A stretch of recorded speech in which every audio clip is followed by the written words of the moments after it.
الحمد للہ وکفا وسلام علی عبادہ الذین اصطفی اما بعد۔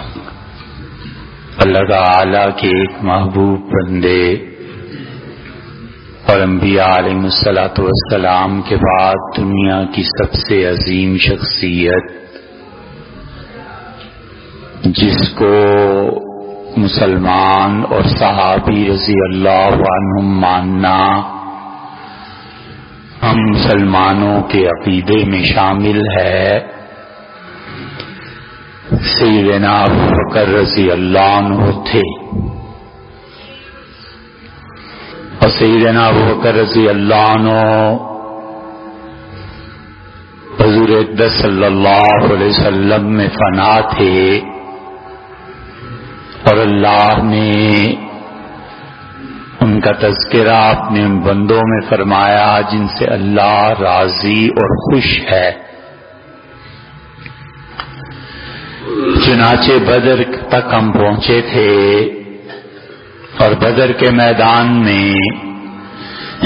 حضرت سعد رضی اللہ عنہ کی رائے پر جب میدان جنگ کی تبدیلی کی گئی اور رسول اللہ صلی اللہ علیہ وسلم آگے بڑھ کے ایک پختہ زمین پہ تشریف لائے،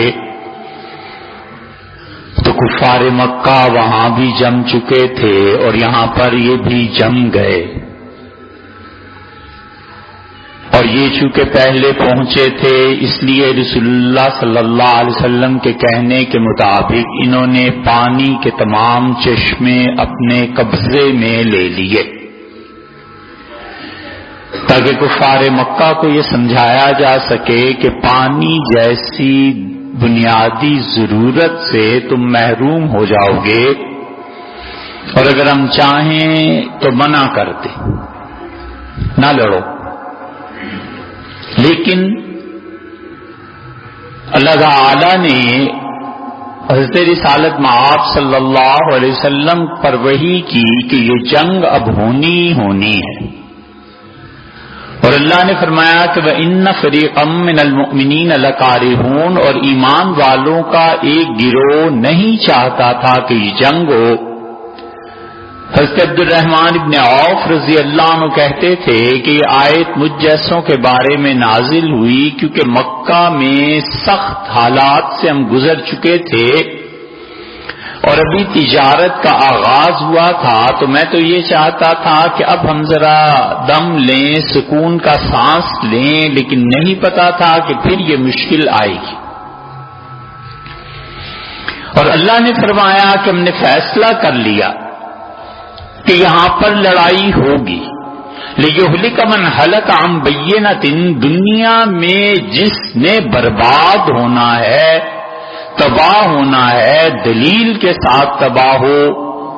لِيَحْيَىٰ مَنْ حَيَّ عَنْ بَيِّنَةٍ، اور دنیا میں اگر کسی کا وجود باقی رہنا ہے تو دلیل کی بنیاد پر رہنا چاہیے۔ اس قوم کو چاہیے کہ اپنے وجود، اپنا رہنا، ایگزسٹ کرنا اس دنیا میں دلیل سے ثابت کرے کہ ہم اس قابل ہیں کہ باقی رکھے جائیں، اور جن کو ہم نے مٹانا ہے اس کی دلیل بھی تمہارے سامنے ہوگی کہ انہیں کیوں مٹایا جائے۔ تو اس وجہ سے صحابہ رضی اللہ عنہم نے اپنے رہنے کا جواز پیش کیا کہ اللہ ہم کیوں باقی رہے۔ چنانچہ رسول اللہ صلی اللہ علیہ وسلم دیکھتے رہے، اور پھر نبی کریم صلی اللہ علیہ وسلم نے معمول کے مطابق جب بھی مشکل وقت آتا تھا وہ نماز پڑھنے لگتے تھے، نماز شروع کی، اور رسول اللہ صلی اللہ علیہ وسلم کثرت سے روئے، اور سیدنا ابو بکر رضی اللہ عنہ کے علاوہ ان کے ساتھ کوئی نہیں تھا، یہاں تک کہ رسول اللہ صلی اللہ علیہ وسلم سجدے میں گر گئے اور بار بار یہ فرماتے رہے کہ انجز لی ما وعدتنی، اللہ آپ نے جو وعدہ فرمایا ہے مجھ سے کہ آپ میری مدد کریں گے اسے آج پورا کر دیں۔ اور پھر بکر رضی اللہ عنہ کہتے ہیں اتنا روئے کہ آنسوؤں سے زمین تر ہو گئی،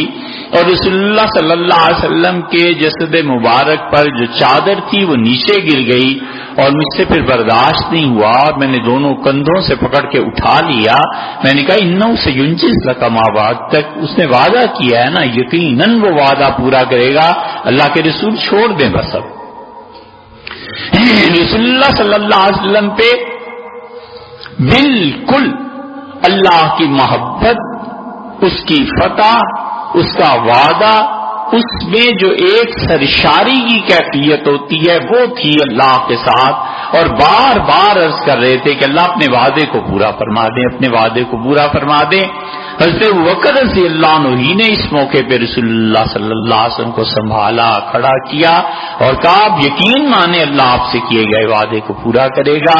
اور پھر رسول اللہ صلی اللہ علیہ وسلم چلے اور سیدنا عمر رضی اللہ عنہ کو بلایا اور کہا عمر یہاں پہ فلاں کافر قتل ہوگا، یہاں فلاں کی لاش پڑے گی، یہاں فلاں کی لاش پڑی ہوئی ہوگی. اور پھر جب میدان جنگ شروع ہوا ہے تو حضرت ابوبکر رضی اللہ عنہ اگلے دن آگے بڑھ بڑھ کے حصہ لے رہے تھے اور قریب تھا کہ وہ کافروں کی تلوار کی زد میں آ جاتے. حضرت ابوبکر رضی اللہ عنہ کو سب جانتے تھے اور رسول اللہ صلی اللہ علیہ وسلم پیچھے کھڑے تھے، پیغام بھجوایا اور کہا ابوبکر کو بھیجو. سیدنا ابوبکر رضی اللہ عنہ واپس آئے، آپ نے بٹھایا اور آپ نے کہا متنی بنفسک، ابوبکر ابھی مجھے تمہاری ضرورت ہے، ابوبکر ٹھہرو، مجھے تم سے کچھ فائدہ اٹھانا ہے. اب یہاں پر اگر آدمی سوچے کہ وہ کہہ دیتے کہ ٹھیک ہے اللہ کے بھروسے پہ چلے جاؤ، لڑو اور شہید ہو جاؤ اور یہ ہو جائے اور کوئی پرواہ نہیں، کیوں نہیں ہوا کرتا. دنیا میں جتنے بھی یہ بڑے بڑے کام ہیں نا، یہ سارے ٹیم ورک ہیں، سارے کچھ لوگوں نے مل کے اسے انجام دیا ہے. اگر لوگوں کی یوں ناقدری کرنے لگے امیر مملکت اور امیر اور سربراہ اور لوگوں کو یوں ہاتھ سے سلپ کرنے لگے تو ہو چکے کام. اس لیے ایک ایک فرد، وہ جسے کہتے ہیں نا ملت کے مقدر کا ستارہ، ایک ایک آدمی قابل عزت، قابل تکریم، اس کی صلاحیتوں سے فائدہ اٹھانا اور اس کی تربیت کرنا، یہ نبوت کا ذوق تھا. رسول اللہ صلی اللہ علیہ وسلم کہتے کہ ٹھیک ہے ابوبکر لڑ رہا ہے اور ابوبکر کو جانے دو، یہ نہیں ہوا. حتیٰ کہ ان کے بیٹے عبد الرحمن بن ابوبکر کہتے ہیں میرے والد آ گئے اور اتنا آگے آ کے ہم لوگوں سے لڑنے لگے کہ میں اس زمانے میں کفار مکہ کی طرف سے آیا تھا، میری تلوار کی زد پہ آ گئے اور میں چاہتا تو اپنے والد کی گردن اتار دیتا. سیدنا ابوبکر رضی اللہ عنہ نے سنا اور انہوں نے کہا عبد الرحمن اگر تم میری تلوار کی زد میں آ جاتے نا تو تم نے باپ کا احترام کیا، میں بالکل شفقت نہ کرتا اور اڑا دیتا. اس لیے کہ رسول اللہ صلی اللہ علیہ وسلم کا اور جو دین کا مخالف ہے، ہماری پہلی پرائورٹی اللہ کا دین، یہ انہیں سمجھایا. رسول اللہ صلی اللہ علیہ وسلم نے روک لیا، اپنے پاس روک لیا اور اسے عائشہ رضی اللہ عنہا کی ایک چادر تھی اسے تانا گیا اور رسول اللہ صلی اللہ علیہ وسلم شدید دھوپ میں کھڑے ہو کے لڑاتے رہے. چند گھنٹے کی یہ لڑائی تھی جس نے پوری دنیا کی تقدیر بدل دی اور بدر والوں کے غلبہ. حضور صلی اللہ علیہ وسلم اتنے پریشان تھے، اتنے روتے جاتے تھے اور بار بار کہتے تھے کہ اللہ ان شئت لم تعبد، اگر اللہ آپ یہ چاہتے ہیں کہ آپ کی عبادت آج کے بعد دنیا میں نہ کی جائے تو کوئی پرواہ نہیں، پھر ہو جائے شکست. اللہ اگر آپ کی مرضی یہ ہے کہ دنیا میں آئندہ اسلام نہ رہے، آپ جانتے تھے کہ آپ اللہ کے آخری نبی ہیں، آپ نے کہا کہ اے پروردگار اگر تو چاہتا ہے کہ دنیا میں تیری عبادت باقی نہ رہے تو پھر اللہ جو تیرا جی چاہے کر لے، جو تیری مشیت ہے بس وہ پھر سب سے مقدم ہے. رسول اللہ صلی اللہ علیہ وسلم کو بشارت دی گئی یہاں تک کہ کفار مکہ نے شکست کھائی. یہ سارا در حقیقت سیرت کا حصہ ہے. اللہ کی توفیق کبھی ہوئی تو سیرت میں بتائیں گے کہ کیا کیا وہاں ہوا. اور پھر قیدی پکڑے گئے اور جب یہ لائے گئے ہیں تو رسول اللہ صلی اللہ علیہ وسلم دیکھ کے پہلا جملہ یہ فرمایا، آپ نے کہا لو مطعم حین، اگر مطعم ابن عدی میرے والد کے دوست زندہ ہوتے، ہؤلاء نتن، ان گندے ناپاک لوگوں کے بارے میں مجھ سے کہہ دیتے کہ چھوڑ دے، میں سب کو چھوڑ دے. یہ وہ آدمی تھا جس نے طائف سے واپسی پہ رسول اللہ صلی اللہ علیہ وسلم کو پناہ دی تھی. مکہ کے دروازے بند ہو گئے تھے اور رسول اللہ صلی اللہ علیہ وسلم کو کوئی آنے نہیں دے رہا تھا اور نبی کریم صلی اللہ علیہ وسلم ایک ایک قبیلے میں جاتے تھے اور کہتے تھے بلغکم رسالات ربی، میرا پروردگار نے کچھ چیزیں میرے پاس بھیجی ہیں، آپ اجازت دیں آپ کو سنا دوں۔ وہ کہتے تھے سنانا تمہارا اتنا اچھا ہوتا تو تمہارے اپنے رشتے دار نہ سنتے، اٹھو یہاں سے۔ یہ ان سارے مشرکین کی عادت رہی کہ رسول اللہ صلی اللہ علیہ وسلم نے جب کوئی کام کی بات انہیں سنانی چاہیے، انہوں نے یا تو شور مچانا شروع کر دیا یا اٹھ کے چلے گئے۔ یہ کفار مکہ کی پرانی عادت رہی۔ حضور صلی اللہ علیہ وسلم فرماتے بلغکم رسالات ربی، میں اللہ کی کوئی حکمت کی کوئی اچھی بات تمہیں سناؤں، اور یہ کہتے تھے جہاں اگر سننی ہوتی تو تیرے اپنے رشتے دار سنتے، اور رسول اللہ صلی اللہ علیہ وسلم چپ ہو جاتے۔ یہ قریش مکہ نے کیا، لیکن انجام کیا نکلا؟ سارے گندے لوگ مارے گئے بدر میں، اور رسول اللہ صلی اللہ علیہ وسلم کو اللہ نے فتح دی۔ اب یہ قیدیوں کا مسئلہ آیا، اور رسول اللہ صلی اللہ علیہ وسلم نے اپنے اصحاب میں جن کو اس قابل سمجھا کہ مشورہ لیں، رسول اللہ صلی اللہ علیہ وسلم نے بلانا شروع کیا، اور آپ نے فرمایا بلاؤ ابوبکر کو، پھر فرمایا عمر کو بھی بلاؤ، پھر فرمایا سعد کو بلاؤ۔ رسول اللہ صلی اللہ علیہ وسلم نے تینوں کو بٹھایا اور کہا بتاؤ ان کے بارے میں کیا کرنا۔ سعد رضی اللہ عنہ کہ اللہ کے رسول ان سب کو آگ میں پھینک دیں۔ عربوں کو عقل رہے کہ ہمارے ساتھ دشمنی اور ٹکر لینا معمولی بات نہیں ہے، آگ میں جلا دیں، عبرت کا نشان بن جائیں یہ کفار مکہ۔ حضور صلی اللہ علیہ وسلم گویا کہ سہم گئے اس بات۔ سیدنا عمر رضی اللہ عنہ پوچھا کہ اللہ کے رسول ہر کوئی اپنے اپنے عزیزوں کو قتل کرے۔ سیدنا عمر رضی اللہ عنہ کے اپنے ماموں آئے ہوئے تھے قیدیوں میں، رسول اللہ صلی اللہ علیہ وسلم کے چچا عباس آئے ہوئے تھے، اور بہت سے رشتے دار، اور سیدنا ابوبکر رضی اللہ عنہ کا اللہ کے رسول مالی حالت اچھی نہیں ہے، پیسہ زیادہ چاہیے، آپ ان کو فدیہ لے لیں اور رہا کر دیں۔ اور رسول اللہ صلی اللہ علیہ وسلم نے فیصلہ فرما لیا، اور پھر بلایا اور کہا سعد تم تو ایسے ہو جیسے حضرت نوح علیہ الصلوۃ والسلام تھے کہ انہوں نے اللہ سے عرض کیا تھا کہ لا تجعل الارض من الکافرین دیارا، اللہ اس دنیا میں کسی ایک کافر کا گھر نہ باقی رہنے دے۔ اور فرمایا سعد تمہاری طبیعت تو ایسی ہے جیسی ایک دوسرے نبی علیہ الصلوۃ والسلام حضرت موسیٰ علیہ الصلوۃ والسلام کی مثال دی، اور کہا کہ موسیٰ نے کہا تھا اگر بنت مثلا اموالیم، اے پروردگار فرعون اور اس کے دوستوں کے دلوں کو تباہ کر دے اور اس پہ مہر لگا دے، اور اللہ ان کے مال کو برباد کر دے، فلا یؤمنوا حتی یروا العذاب العلیم، یہاں تک کہ تیرا عذاب دیکھ کر یہ ایمان لائے۔ فرمایا تم نے تو ایسی رائے دی سعد جیسے موسیٰ کی رائے تھی اور نوح علیہ السلام۔ اور سیدنا عمر رضی اللہ عنہ سے کہا کہ عمر تمہارا بھی یہی حال ہے، اور حضرت ابوبکر رضی اللہ عنہ سے کہا کہ ابوبکر تمہاری رائے تو ایسے ہو گئی جیسے ابراہیم علیہ السلام میرے جد امجد کی رائے تھی کہ فمن تبعنی فانہ منی، اللہ جو کافر میری مان کے چلے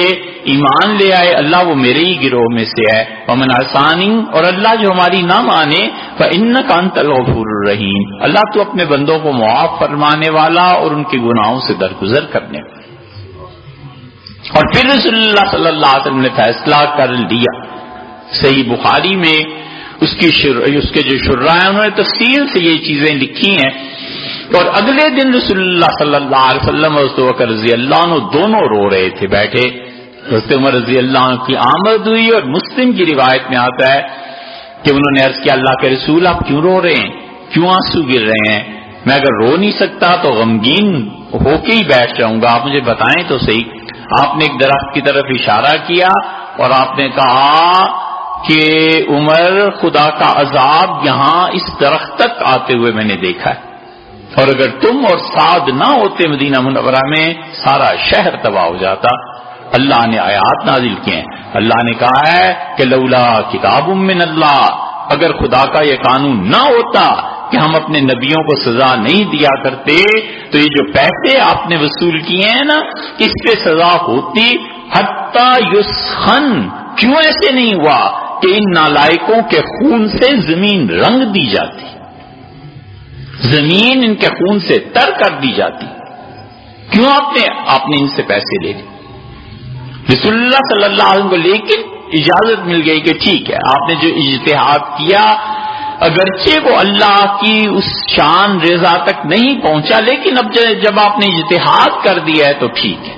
نبی اور غیر نبی کے اجتہاد میں یہی فرق ہوتا ہے کہ نبی اجتہاد کرے اور کوتاہی رہ جائے تو اللہ کی طرف سے وحی آ جاتی ہے، اور غیر نبی ابو بکر رضی اللہ عنہ جیسے ہی کیوں نہ ہو جو اجتہاد کرے تو اللہ کی طرف سے کوئی وحی کچھ نہیں ہوتا،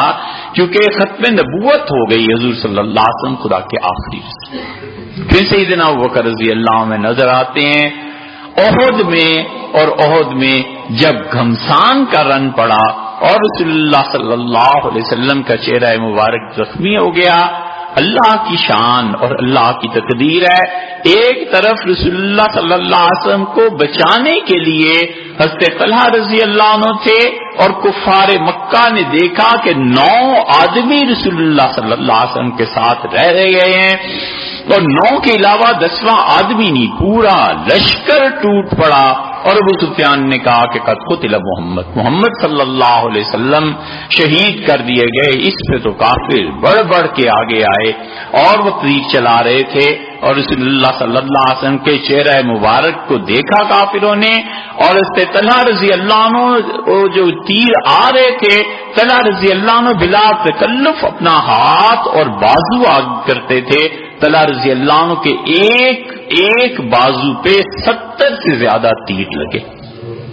سوئی چھپ جائے تو آدمی برداشت نہیں کر سکتا۔ یہ تھی رسول اللہ صلی اللہ علیہ وسلم سے صحابہ کرام رضی اللہ عنہ کی محبت۔ اسی لیے سیدنا علی رضی اللہ عنہ کی جب بیعت ہوئی ہے خلافت کی، پہلا ہاتھ ان کے ہاتھ پہ حضرت طلحہ رضی اللہ عنہ نے رکھا، اور ایک عرب اٹھا اور اس نے کہا ناقص ہاتھ ہے، خلافت ناقص رہے گی۔ سیدنا علی رضی اللہ عنہ نے ڈانٹا اور فرمایا تمہیں پتا نہیں یہ ہاتھ رسول اللہ صلی اللہ علیہ وسلم کی کو بچاتے ہوئے شل ہوا ہے۔ سیدنا طلحہ رضی اللہ، سیدنا سعد رضی اللہ عنہ تھے، حضور صلی اللہ علیہ وسلم تیر اٹھا کر سعد کو خود دیتے تھے اور فرماتے تھے کہ ان کو اس موقع پہ فرمایا ہے سعد میرے ماں باپ قربان جائیں، میری حفاظت کر، میرے لیے تیر چلا۔ سعد رضی اللہ عنہ تیر چلائے۔ سیدنا ابو بکر رضی اللہ عنہ تھے، رسول اللہ صلی اللہ علیہ وسلم کے آگے پیچھے تھے، حتیٰ کہ ابو سفیان نے کہا کہ محمد صلی اللہ علیہ وسلم شہید ہو گئے، کیا ابو بکر زندہ ہیں؟ حضور صلی اللہ علیہ وسلم نے فرمایا بالکل چپ رہو۔ پھر اس سے پوچھا عمر زندہ ہیں؟ وہ جانتے تھے کہ رسول اللہ صلی اللہ علیہ وسلم کے بعد ہستیاں یہاں کون کون سی ہیں۔ حضور صلی اللہ علیہ وسلم نے فرمایا چپ رہو۔ پھر رسول اللہ صلی اللہ علیہ وسلم موقع پہ کہا کہ اسے جواب دو، تو عمر رضی اللہ عنہ بولے اور ان کا ابو سفیان اللہ کے دشمن، تم لوگوں کو نبٹنے کے لیے ابھی ہم سب لوگ زندہ ہیں۔ اور پھر رسول اللہ صلی اللہ علیہ وسلم کا ساتھ اس جنگ احد جب ختم ہوئی ہے، مدینہ منورہ میں ایک گلی میں رونا پڑا ہوا تھا، اور رسول اللہ صلی اللہ علیہ وسلم جدھر سے گزرتے تھے ہر گھر سے رونے کی آوازیں آ رہی تھی۔ 70 کے قریب میتیں منتقل کی گئی تھی، اب اس سے کچھ کم، کیونکہ کچھ احد میں ہی دفنا دیے گئے تھے۔ تو رسول اللہ صلی اللہ علیہ وسلم جب شام کو آئے ہیں تو ہر طرف سے رونے کی پکار آوازیں آ رہی تھی۔ آپ نے فرمایا اما حمزہ فلا بوا کیا لا، اوہو میرے حمزہ کو کوئی نہیں روتا۔ رسول اللہ صلی اللہ علیہ وسلم کو ہر درجہ محبت تھی اپنے چچا سے، 4 رشتے تھے حمزہ رضی اللہ عنہ کے ساتھ۔ فرمایا اما حمزہ فلا بوا کیا لا، ہمارے حمزہ کو کوئی نہیں روتا۔ عورتیں جمع ہوئی، آپ نے فرمایا نہیں میں نے تو اپنے دکھ کا اظہار کیا تھا۔ سیدنا ابوبکر رضی اللہ عنہ کا اللہ کے رسول یہ کافر بھاگ گئے، ہم نے وقتی طور پہ شکست کھا لی ہے، ایسے نہ ہو کہ یہ پلٹ آئیں۔ یہ اللہ کی مہربانی ہے کہ انہیں خیال نہیں ہوا کہ پلٹ کے حملہ کر دیں مدینہ منورہ میں، تو ہم کیا کر لیں گے، اجازت دیجئے۔ رسول اللہ صلی اللہ علیہ وسلم چلو، اسی وقت نکلے۔ سیدنا ابوبکر رضی اللہ عنہ ساتھ تھے۔ 70-80 میل کے فاصلے پر جب پہنچے ہیں تو ابو سفیان کو یاد آیا، اس نے کہا ہم نے انہیں شکست دے دی، شہر کیوں نہیں لوٹ لیا، چلو واپس۔ وہ واپس پلٹے اور جب انہیں دیکھا ان کا پڑاؤ تو ابو سفیان نے کہا اتنی قوت ہے ان لوگوں میں کہ شکست کے باوجود ہمارا پیچھا ہے، اب مناسب نہیں ہے، اب چلو مکہ کی طرف۔ سیدنا ابوبکر رضی اللہ عنہ اس وقت بھی حضور صلی اللہ علیہ وسلم کے ساتھ تھے، اور پھر سیدنا ابوبکر رضی اللہ عنہ کا مارکے کی چیز آئی اور وہ صلح حدیبیہ تھی، اور جو انہیں عشق تھا اس نے بڑی بڑی چیزیں پوری کی۔ انسان بہت سی چیزوں میں نارسا رہتا ہے، عقل وہاں تک نہیں پہنچا سکتی۔ عشق کا یہی کمال ہے کہ انسان کو وہ مناسب عطا کر دیتا ہے جو عقل کو مطمئن کر دیتے ہیں۔ تنہا عقل کبھی بھی اس درجے تک نہیں پہنچ سکتی جو حصہ اللہ نے محبت کا رکھا ہے، اور محبت ان کاموں کو کرا دیتی ہے کہ عقل شرمندہ ہو کے تسلیم کر لیتی ہے کہ یہ تیرا ہی مقام۔ سیدنا ابوبکر رضی اللہ عنہ کو حضور اقدس صلی اللہ علیہ وسلم کی ذات گرامی سے ایسا عشق تھا کہ آپ دیکھیں عجیب بات ہے، جہاں رسول اللہ صلی اللہ علیہ وسلم سے اجتہادی طور پر خطا ہوئی ہے نا، اس خطا میں حضرت ابوبکر رضی اللہ عنہ اس وقت بھی ساتھ ہی ساتھ۔ ایک تو ہے حضور صلی اللہ علیہ وسلم کے وہ فیصلے جو اجتہاد کیا اور خطا نہیں ہوئی، وہاں تو ابوبکر ہیں ہی ہیں، جہاں پہ حضور صلی اللہ علیہ وسلم سے منصب نبوت سے کچھ کم درجے کی چیز ہو گئی ہے، ابوبکر رضی اللہ عنہ اس میں بھی فنا ہے، یہ انہی کا کمال ہے، اور اس کمال میں، اس کمال محبت میں ابوبکر رضی اللہ عنہ لا شریک ہیں، ان کا کوئی آدمی شریک نہیں ہے، اتنے فنا تھے رسول اللہ صلی اللہ علیہ وسلم میں۔ اور پھر حدیبیہ آیا جس نے سیدنا ابوبکر رضی اللہ عنہ کی شان میں اور بھی 4 چاند لگا دیے، انشاءاللہ آئندہ اس کی بات کریں گے۔